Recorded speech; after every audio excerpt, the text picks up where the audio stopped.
راديو بوير اف ام.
تجبر كل دكتور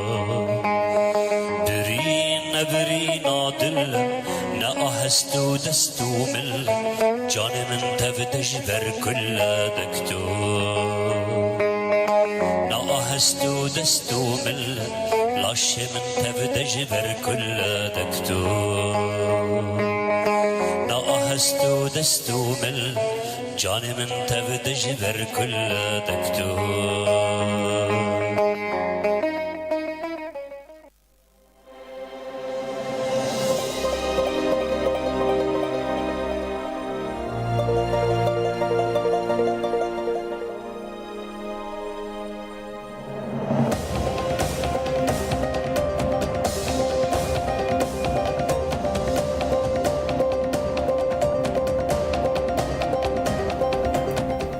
أعزائنا ومشاهدينا الكرام، كل عام وأنتم بألف خير، وأهلا ومرحبا بكم في حلقة اليوم من برنامج طبيبك الذي يبث أسبوعيا عبر أثير إذاعة بوير اف ام على الموجة الإذاعية 103.5 يوم الثلاثاء الساعة 6:30 مساء. في هذه الحلقة سوف نتحدث عن أشيع الأمراض التي تصيب القلب والأوعية الدموية. للنقاش أكثر حول هذا الموضوع يسعدني أن أرحب في الاستوديو بضيفي الكريم الدكتور محمد علي عبدي، أخصائي بأمراض القلب والأوعية الدموية وخريج جامعة حلب. أهلا وسهلا فيك دكتور. تسلم. شكرا لحضورك معنا اليوم. شكرا لكم كمان.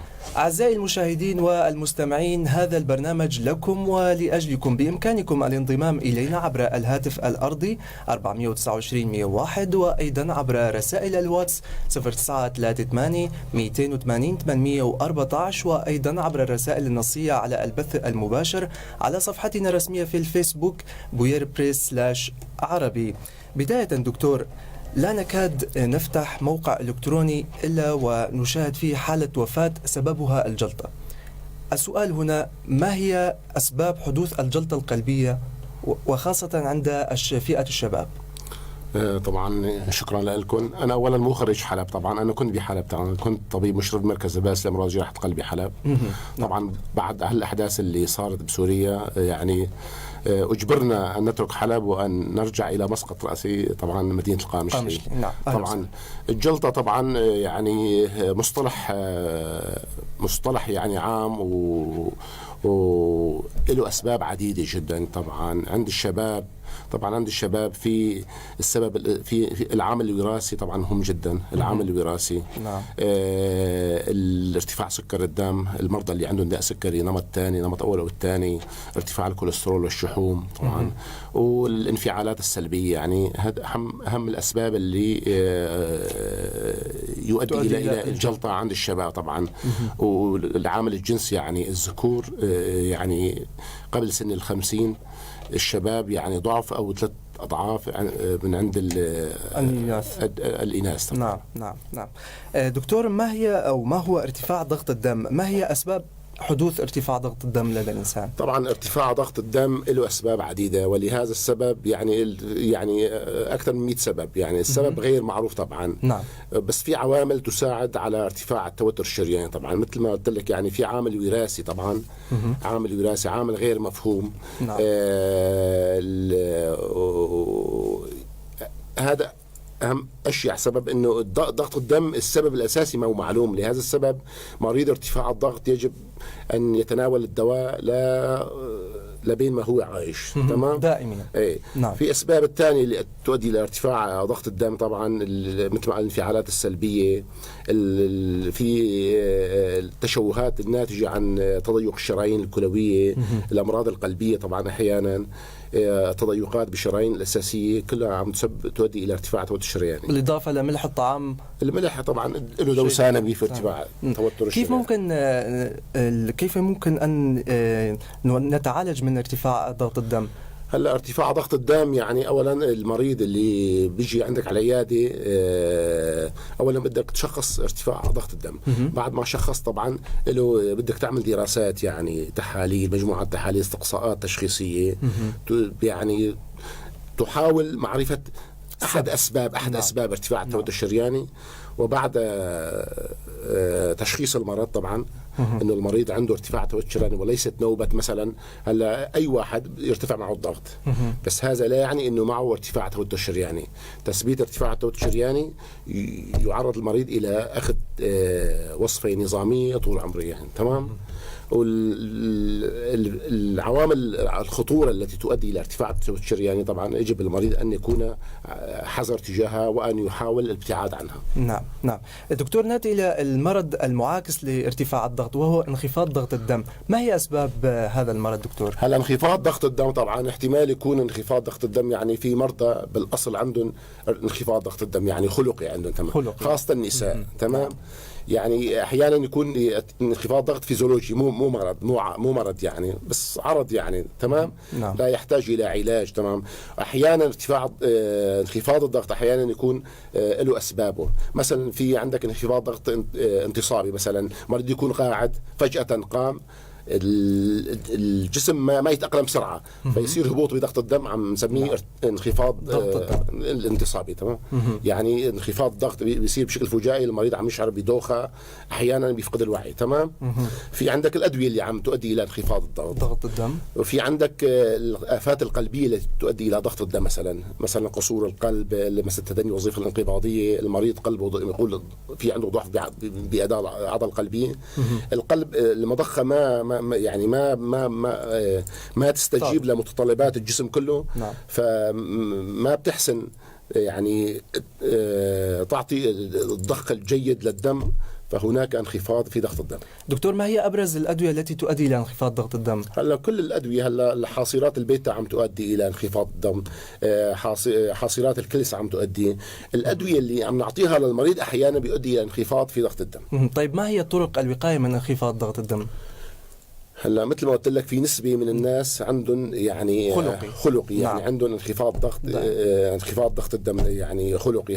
هدول يعني احيانا عم نعطيهم محاكيات الودي مثلا. نعم. مثلا في ادويه مثل فورتيل، هدول عم نعطيهم للمرضى مشان يعني يصير عندهم تقبض وعائي ويصير في يعني الضغط يعني يتعدل يعني. نعم. نعم. ما تبقى ذلك يعني الادويه اللي عم ياخذها مشان ارتفاع الضغط لازم يدير باله عليه. احيانا مثلا عم يعني المريض ما عم يعني ياخذ الادويه بشكلها الصحيح. تمام.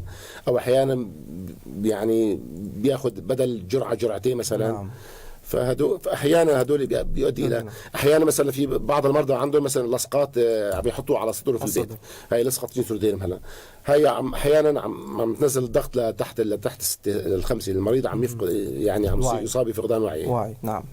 دكتور، ما هي اسباب انسداد الشرايين القلبية وهل لها علاجات دوائية؟ انسداد الشرايين القلبية هي نفس القضية، قضية الجلطة يعني، وقضية الاحتشاء العضلة القلبية، وقضية نقص التروية القلبية، وخناق الصدر، كل هذول مع بعض يعني أسبابه. طبعا في أسباب عمرية مثلا، أي إنسان بحكم العمر يعني فوق 50 عم يصير تكلسات بالشرايين، عم يصير في مشكلة بالخسار يعني بالجهاز الخساري للإنسان مثلا، الكوليسترول، الشحوم، المريض السكري اللي ما عم يتبع حمية كويسة مثلا، ما عم ياخذ أدوية بشكل نظامي، هدول كلهم عم يؤدي إلى تشكل عصائد ضمن الشرايين.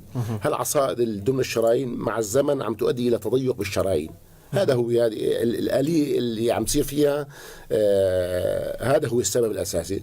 وهالتضيقات مع الزمن إذا ما تعالج وما عم يأخذ المريض أدوية كافية، وما عم ينقطع أو المريض عن عوامل الخطورة اللي عم تسبب له هالشغلات، بيؤدي إلى احتشاء في العضلة القلبية. يعني هالشريان بده يتسكر، وهالعملية عم تصير يسموها عملية احتشاء عضلة قلبية.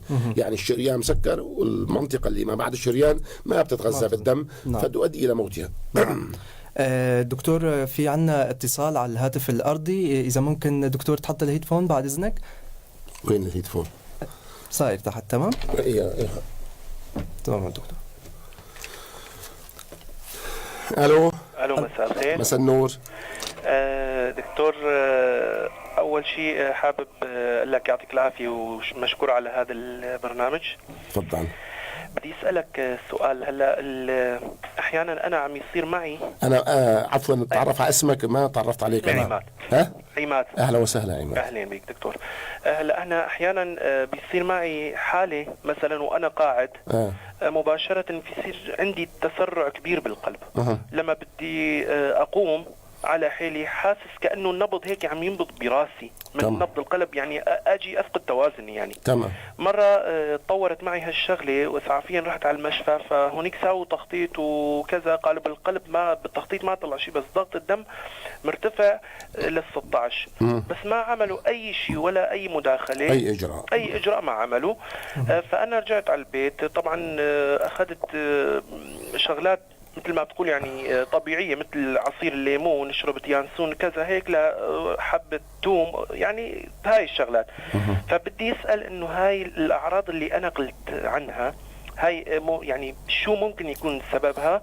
وثاني سؤال، الأدوية الطبيعية اللي بدها تخفض الضغط، يعني أحيانا في شائع بين الناس إنه التوم بيخفض الضغط.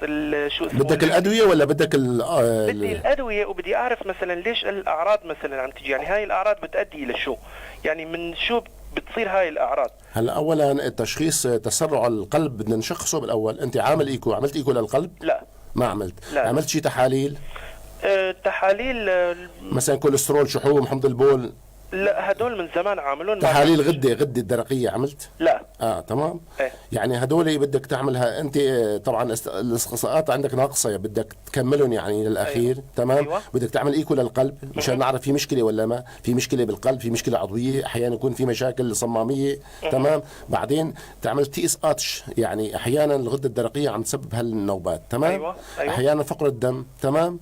واحيانا في على أرضية نفسية عصبية عم تسبب تسرع في القلب، يعني ما له علاج. تمام. بعدين الضغط عندك لازم اولا نثبت لك في ضغط معك، ولا عندك نوبات بس ارتفاع ضغط؟ بس نوبات قليله، نوبات ارتفاع ضغط، ما عم باخذ ادويه، نوبات ارتفاع. نوبات ارتفاع. ما احيانا بيصير انخفاض لل9 مثلا. حبيبي انت اولا قبل كل شيء بدنا نثبت في عندك ارتفاع توت شرياني، ولا انت عندك احيانا واحد على الزعل مثلا؟ لا او على المشي او تطلع على الطابق الخامس مثلا عم يرتفع معك الضغط، هذا طبيعي طبعا. تمام. هذا ضغط عصبي معي، بس عصب او انزعج او خوف او هاي شغله يرتفع ضغط. هلا بتعمل ايكو للقلب. تعمل مجموعه تحاليل. تمام. وبعدين ممكن نحط لك الدواء الوصفي اللازم او الدواء اللي بتحسن تستفيد منه. طيب مشان السؤال الثاني دكتور، هلا يعني هل الشغله صحيحه انه في ادويه طبيعيه بتخفض الضغط مثلا اثناء يعني في شغلات هيك طبعا، في اعشاب وفي خلطات بالسوق صراحه، بس يعني طبعا نحن معنيين، انا الطبيب معني باعطاك دواء، يعني دواء طبي تمام. لا هو بيصير شائعات مثلا احيانا الاخطاء مشان ما تمرق مع الواحد، مثلا الواحد ارتفع ضغطه بيجوا بيسقوا كاسه عصير او بيسقوا شغله، هاي بتفيد هاي الشغله ولا ما فيها؟ هلا اذا كان ارتفاع الضغط نتيجه حاله نفسيه او حاله شجار او شغله عصبيه، احيانا المهدئات يعني اكيد بده يهدوا اعصابك وينزل بده يتعدل ضغطك اكيد. مشكور دكتور، الله سلامات، اهلا وسهلا، سلامات، اهلا. شكرا اخي عماد، بالسلامه والعافيه ان شاء الله. دكتور، ما هي عمليه القلب المفتوح بشكل عام؟ هلا حبه طبعا القلب المفتوح يعني مجموعة عمليات وليست عملية طبعا. هلا شو الهدف من القلب المفتوح؟ يعني شو الهدف؟ يعني بدك تبدل الشرايين، بدك تبدل الصمامات، بدك تسكر الفتحات، يعني ففي كل مرض له بحث خاص وله تدابيره، له يعني استطباباته وله علاجاته، تمام. هلا القلب المفتوح الشائع اللي عندنا هو هن ببدلوا الشرايين. مثلا مريض صار معه احتجاج عضله قلبيه، عم نعمل له قسطره، طلع عنده اكثر من شريان 3-4 مصابين، هذا بنقول له في عندك خيارين، اما تعمل شبكات او تروح تعمل قلب مفتوح، او ما نحسن نعمل لك اي شيء بالشبكات، ما ضل قدامك الا خيار تروح تعمل قلب مفتوح، يعني بدك تبدل الشرايين او تعمل مجازات اكليليه. تمام، درءا للمخاطر اللي ناتجه انه ما تعمل هالعمليه طبعا. هلا رح نحكي عن مرض المصافي أخ عماد، هو مرض تسارع القلب. دكتور، ما هي أسباب حدوث تسارع القلب؟ يعني هو يعني كل مرض بده كتاب صراحة، بده مرجع ضخم. يعني تسرع القلب يعني هذا بالدول المتقدمة له اختصاص، هذا اختصاص الحال، يعني اختصاص لحال، وله استطباباته لحاله، واستقصاءاته لحاله، وعلاجه لحاله. يعني تسرع القلب يبلش من عندك. طبعا الإنسان العادي يتسرع قلبه إجباري بالشغل، بالتعب، بالإنهاك، لأنه تسرع القلب هو ناتج عن شو؟ يعني أحيانا مثلا أنت عصبت من واحد عم يتسرع مع قلبك، في مواد عم تفرز بالدم اسمه كاتيكولامين، يعني أدرينالين هذول أي إنسان بشكل طبيعي إذا نرفز أو عصب نسبتهم في الدم عم يزيدوا، هذول عم يسببوا نوبات تسرع في القلب أو ارتفاع ضغط أو كل ما شابه ذلك.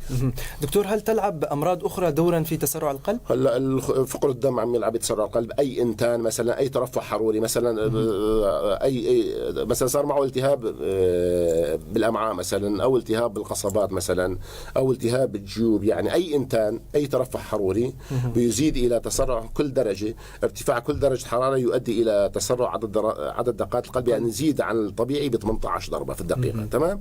فتسرع القلب يعني ناتج عن إنتان. تسرع القلب ناتج عن فرط توتر، عن فرط الغدة الدرقية، فرط نشاط الغدة الدرقية. تسرع القلب يعني في يعني المواد مثلا الأورام، هدول كلها عم يؤدي إلى تسرع في القلب. وفي أدوية عم تسرع بالقلب كمان. تمام. يعني في مجموعة ضخمة من الأسباب تؤدي إلى تسرع، فنحن بدنا نشوف السبب. إذا عرف السبب بطل العجب، يعني هذا هو كما يقال. دكتور، عم نتعالج منه دوائيا؟ تسرع القلب طبعا إذا ما في شيء عضوي وما في أي مشكلة، طبعا يعني صراحة نحن ما عم نعطي الدواء إلا مثلا المريض معند صار عنده تسرع ويعني بيشكي منه مطول ومعند وبدك تعالجه إجباري، يعني نعطيه في أدوية لتسرع القلب، يعني كمان قائمة طويلة عريضة. دكتور، ما هي الأعراض التي تصيب المريض قبل حدوث النوبة القلبية؟ يعني مثلا النوبة القلبية هي نوبة عم نسميها تنازل إكليلي حاد، أو مثلا جلطة أو خناق الصدر. طبعا ألم صدري ضاغط خلف القص، ألم صدري ضاغط خلف القص، ينتشر للساعد الأيسر مع خدران، تعرق، وأحيانا إقياءات. نعم. تمام. ضيق نفس احيانا بصير مع المريض. نعم. فهدول يعني بشكل عام الشكل النموذجي للاعراض ما قبل الاحتشاء او ما قبل الجلطه القلبيه. تمام. طيب دكتور، كيف يمكن للأهل مساعدة المصاب بنوبة قلبية لتفادي الوفاة ريثما يصل به إلى المشفى؟ هلا أول طبعا أقرب مشفى مباشرة. إذا عندك أسبرين في البيت أو مثلا أي مميع في البيت تعطيه حبة حبتين مثلا. صار معه توقف القلب تعمل له مساج مثلا دلك على صدره مثلا.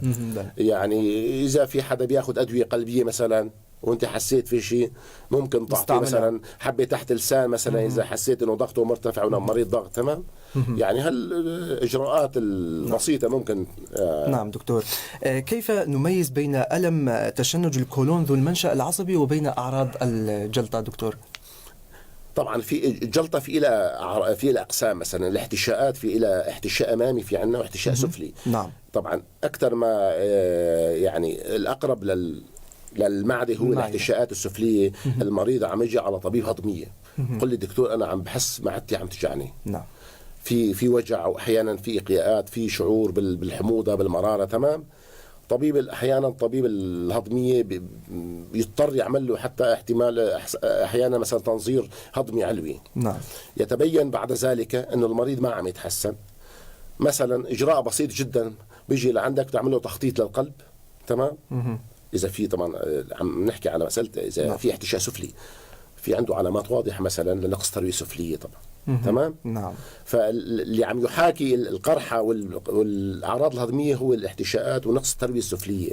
تمام. نعم. فأنا برأيي أي مريض يجي حتى عن طبيب هضمية يعني خاصة بهالأعراض لازم يعني قبل كل شيء يعمل له قبل كل شيء تخطيط للقلب، تخطيط بسيط للقلب يعني مشان يعني يساعدك بالتشخيص يعني. دكتور، في عنا سؤال على الواتساب من الأخ جقر عم بيقول دكتور أنا معي نقص تاجي ونقص أبهري ومعي انسدال تاجي وانسدال أبهري ومعي ضغط الدم، ضغط الطبيعي 16 وعمري 26 سنة. دكتور شو بتنصح؟ نقص تاجي ونقص أبهري ما فيها طبعا، قصور تاجي قصور أبهري. تمام. نعم. قصور تاجي وقصور أبهري هذا بالضبط. طبعا هذا يعامل هذا المريض طبعا يراقب بإيكو القلب مشان شوف هذا القصور عم يتطور ولا لا. نعم. وش السؤال الثاني شو؟ هو ما بس بده انه معي نقص تاجي او قصور والضغط ضغط الدم ضغطه 16 على قديش؟ مو كاتب دكتور. يعني هذا عمره 26 سنة. 26 سنة أحيانا عم شك صراحة إذا المريض إذا ثبت عنده ارتفاع ضغط مثلا 16 أولا بدنا نشوف أكثر شيء نحاول ننفيله أسباب العضوية لارتفاع التوتر الشرياني. وأكثر الأسباب أحيانا يكون في عندنا مشاكل بالغدة الكظرية أو مشاكل بتضيقات الشرايين الكلوية. فهيك مريض بده تنظير بده تصوير يعني عن طريق القسطرة نحن عم نصوره. هذا بده تصوير بالمادة الصليلة طبعا الأوعية الكلوية طبعا. دكتور، توجد حالات نادرة لدى بعض الأشخاص وهي تواجد القلب على الطرف الأيمن، هل له أضرار على صحة الشخص وعلى عمل القلب؟ هلا في نحن مثلا انا بتجربتي طبعا انا شفت 4 مرضى عندهم تواجد على الطرف الايمن. نعم. طبعا هلا احيانا يكون طبيعي ما في شيء، بس عمليه هي التواجد الطبوغرافي يعني بدل ما على اليسار هو مقلوب على اليمين. تمام. نعم. واحيانا مع تشوهات يعني في تشوهات خلقيه طبعا مع هذا التواجد، مثلا عنده مثلا تضيق الصمام الابهري او عنده تبادل منشأ الاوعيه او يعني مشاكل صمامية خلقية معه. دكتور، وجود فتحة بالقلب عند الأطفال حديثي الولادة ما هي أسبابه وهل هي خطيرة؟ هل أسبابها بدك تدور يعني أحيانا أسبابها يكون يعني ربما وراثية مثلا أو يكون مثلا الأم خلال الحمل مثلا صار عندنا مشاكل مثلا انتانات التهابات شغلات. نعم. مثلا فقر دم شديد مثلا أو تعرضت لأمراض تانية مثلا أو أخذ حبوب مثلا حبوب خاصة عندنا يعني اللي حبوب الالتهابات الناس على الطالع والنازل عم تاخذ. تمام. حبوب وجع الرأس مثلا يعني هدول كمان أحيانا عم يسببوا هالمشاكل خاصة بالأشهر الثلاثة الأولى من الحمل. طيب دكتور، كيف يمكن العلاج؟ هلا الفتحات عند الأطفال يراقب إذا لم تكن فتحات يعني مهددة للحياة يراقب خلال 2 سنين. أحيانا عم تتسكر وعم تتصغر أحيانا. تمام. ربما أحيانا العملية الجراحية احيانا تسكير. هلا تسكير صار يعني اغلاق الفتحات سهله عن طريق القصر، احيانا عم يغلقوها، واحيانا بده عمل جراحي. نعم. نذكر المشاهدين والمستمعين أنه بإمكانهم إرسال كافة استفساراتهم المتعلقة بالأمراض القلبية ليجيب عليها ضيفي الكريم الدكتور محمد علي عبده. دكتور، هل لارتفاع الشحومات والكوليسترول علاقة بأمراض القلب؟ طبعا مهم جدا، علاقه مهمه جدا، وخاصه الكوليسترول والشحوم. الكوليسترول والشحوم هناك الاتش دي ال والال دي ال. نعم. الكوليسترول النافع والضار، الاتش دي ال هو النافع والضار هو الال دي ال. النسبه بيناتهم نسبتهم ضروريه جدا، يعني اي انسان يعني فوق السن ال40 لازم يعني بشكل روتيني يعمل هالتحاليل، لانه له دور بتشكل العصيده في بطانة الشريان، ودور مهم جدا في حدوث الأذيات القلبية، الاحتشاء والنقص التربية والخناقات. دكتور، رح نحكي هلا عن احتباس السوائل في الجسم. هل للقلب علاقة بحدوث الاحتباس؟ قصور القلب إذا كان وظيفة العضلة القلبية أقل من 30 يعني أو 35 والمريض ما عم ياخذ شيء، طبعا المضخة ما عم تشتغل بشكل كويس، السوائل هدول عم تتسرب داخل الجلد، وعم يؤدي الى وزمات بالاطراف، وزم بالبطن، الحبل مثلا، وزمات حتى بالوجه يعني. فاحدى اسباب الانحباس السوائل. طيب دكتور، كيف ممكن نتعالج من هذا الشيء؟ يعني اولا السبب. تمام. السبب. نعم بالضبط. اذا ثبت انه احتباس السوائل السبب الاساسي فيها قصور القلب، اعطاء ادويه ديجوكسين ومدرات، يعني في لهم قائمه بعلاج المريض. دكتور، انت حكيت قبل شوي عن مرض قصور القلب، شو هي اعراض مرض قصور القلب؟ طبعا انحباس السوائل احد اعراض قصور القلب. قصور القلب هي عدم تمكن مضخه القلب من الضخ كميه كافيه من الدم للاعضاء والجسم يعني. تمام. هاي يكون قيمه اذا كان وظيفه العضله القلبيه اقل من 35%. يعني بالحاله الطبيعيه وظيفه العضله القلبيه من 50 ل 70%. تمام. 35%. العرض الثاني هو عرض الزله، المريض عم يلهس، يعني ما يمشي مثلا 100 متر، مسافه 100 متر ما بيحسن، في ضيق بالنفس، ما عم يحسن يطلع مثلا طابق اول. يعني كمان هذا له درجاته وله اعراضه الخاصه وله علاجه. نعم. دكتور، ما هي اعراض الذبحه الصدريه وهل لها علاج؟ الذبحه الصدريه هو نفسه خناق الصدر، هو الالم الصدري. نعم. الالم الصدري خلف القص، العاصر او الضغط المنتشر للكتف الايسر، مع علامات احيانا شعور بالقياءات، يعني عدم راحه، واحيانا بيكون احدى العلامات خفقان القلب او الزله احيانا، واحيانا تحرق يعني. دكتور، في تشابه بينه وبين اعراض الجلطه، في فرق بيناتهم؟ النقص التروي القلبي المرحله الاولى من الجلطه القلبيه، يعني النقص التروي الشريان يكون مرحله اولى، الشريان يكون متضيق، اذا ما تعالج نقص تروي يؤدي الى احتشاء عضله قلبيه، يعني يتسكر الشريان. تمام. نعم. دكتور، ما هو مرض التصلب الشرياني؟ نفس التصلب العصيدي هو التصلب الشرياني، هو تضيق بالشرايين نتيجه نعم. تضيق البطانه بفعل الكوليسترول والشحوم والسكر وما شابه ذلك. دكتور، ايضا احتشاء عضلات القلب هي مرتبطه ايضا بنفس الشيء. حكينا على الاحتشاء. نعم. انا برايي احتشاء العضله القلبيه هو الجلطه القلبيه نفسها. طيب دكتور، ضعف عضله القلب، اسباب حدوث احد اهم السبب بحدوث عضله القلب هي التنازلات الاكليديه. طبعا مريض الشرايين، مريض النقص التروي القلبيه ما بتعالج بشكل نظامي، تمام، عم يؤدي الى تضيق بالشرايين بشكل تدريجي او تسكير بعض الشرايين، ف جزء من العضله القلبيه عم تتموت بشكل تدريجي. تمام. نعم. فهذا هو قصور القلب. دكتور، في اثر نقص الحديد على عضلة القلب؟ في له تأثير طبعا. تأثير. نعم. ارتفاع ضغط الدم عند الحامل، ما هي أسبابه وطرق العلاج دكتور؟ هلا أسبابها يعني عند الحامل أسبابها كثيرة، علاجها يعني نحن عم نعالج مريض. طبعا الحامل المشكلة ما عم نحسن نعطي أدوية لها صراحة يعني. نعم. لأنه أي دواء قلبي بتعطيه للحامل بتأذي أحيانا الجنين وبتأذي أحيانا هي نفسها. ففي ادويه محدده عم نعطيهم لها، وعم نعطيهم شويه ارشادات يعني مشان يعني تجنب او مشان ما يعني ما تحتاج مستقبلا اثناء الحمل لادويه قلبيه. تمام. دكتور، ضل عندنا اخر سؤال واللي هو ما هي اضرار التدخين على القلب؟ طبعا النيكوتين مثل اي مركب كيميائي عم ياثر على القلب، عم ياثر على البطانه، عم ياثر على الصفيحات، يعني له تاثير عصيدي جدا يؤدي الى تضيق الشرايين يعني. تضيق الشرايين. لا يسعني في نهايه هذه الحلقه سوى ان اشكر ضيفي الكريم الدكتور محمد علي عبدي، اخصائي بامراض القلب والاوعيه الدمويه، على تواجده معنا اليوم. شكرا دكتور. شكرا لكم. وجزيل الشكر لكم أعزائنا المشاهدين والمستمعين، على أمل أن نلقاكم بخير وعافية في الأسبوع المقبل.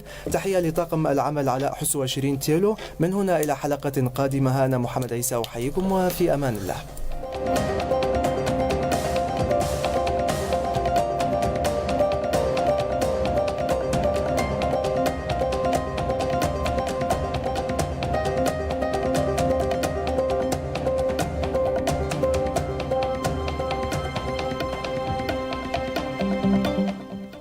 بويار عطر الإذاعات.